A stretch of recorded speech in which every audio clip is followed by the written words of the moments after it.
फर्क हमसे नरसिंह अवतार हुआ है तुम्हें फर्क हम में नरसिंह खम्भ में। हाँ उसको प्रहलाद को हुआ। हाँ प्रहलाद का उसकी रक्षा हुई जो हाँ। उसका आध्यात्मिक अर्थ क्या? उसका आध्यात्मिक अर्थ यही है कि ये सृष्टि रूपी मकान खंभे पर खड़ा हुआ है।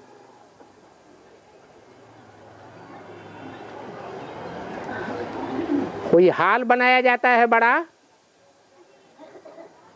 तो बीच में खंभा लगाते हैं ना।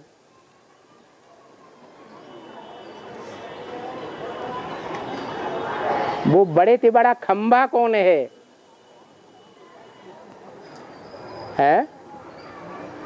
मनुष्य का शरीर ही खंभे के समान है। वो एडम वाली आत्मा जिसमें परमपिता प्रत्यक्ष होता है, विकराल रूप धारण करके प्रत्यक्ष होता है। नर अर्थात मनुष्य के रूप में ही प्रत्यक्ष होता है, परंतु जानवरों में जो भयंकर रूप धारण करने वाला शेर है, उस बबर शेर के रूप में प्रत्यक्ष होता है।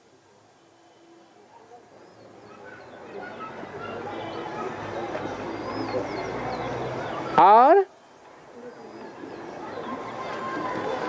प्रहलाद के लिए प्रत्यक्ष नहीं होता है विकराल रूप। प्रहलाद की माता के लिए प्रत्यक्ष नहीं होता है विकराल रूप। आसुरी संस्कार वालों के लिए, असुरों के लिए, आसुरी संप्रदाय को फॉलो करने वालों के लिए प्रत्यक्ष होता है।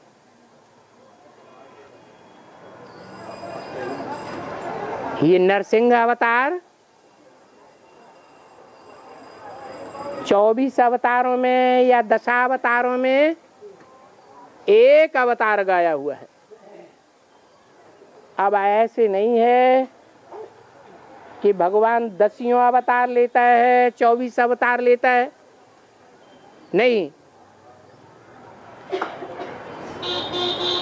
वो एक ही अवतार अनेकों रूप में गाया हुआ है।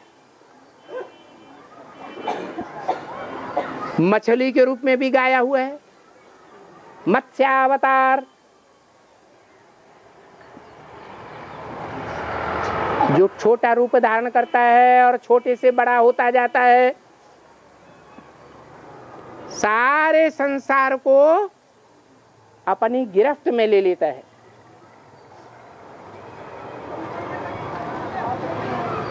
माया हार जाती है, माया तंग हो जाती है।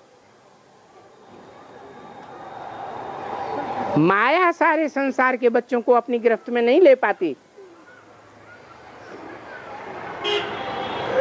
तो माया किससे हाथ मिलाती है? प्रकृति से हाथ मिलाती है। प्र माने प्रकृष्ट रूप, कृति माने रचना।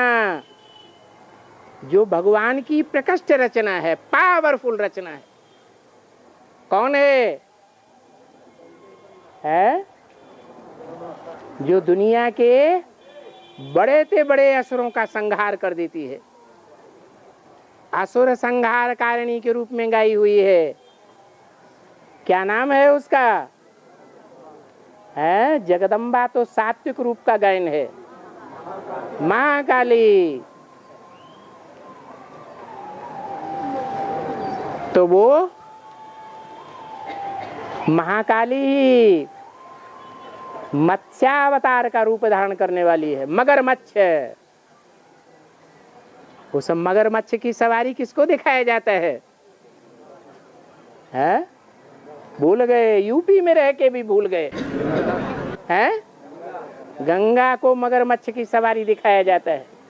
अर्थात उस मगरमच्छ को कौन कंट्रोल करती है? गंगा करती है। लेकिन मुरली में बोला है ज्ञान गंगाएं अंत में निकलेंगी। वो गंगा इलाहाबाद से निकली या कानपुर से निकली? बाबा ने जवाब नहीं दिया। जवाब तो प्रैक्टिकल एक्ट के द्वारा आएगा। तो जो अनेक प्रकार के अवतार गाए हुए हैं, उनमें से मनुष्य के अवतार सिर्फ दो ही है, राम और कृष्ण। बाकी सब नंबरवार जानवरों के अवतार हैं। कोई घोड़े का अवतार है, कोई कछुए का अवतार है। ये शक्तिशाली आत्माओं के पार्ट की बात है। उनमें जो शक्ति है वो सर्वशक्तिवान एक की ही शक्ति है, जो याद के आधार पर शक्ति भरी जाती है।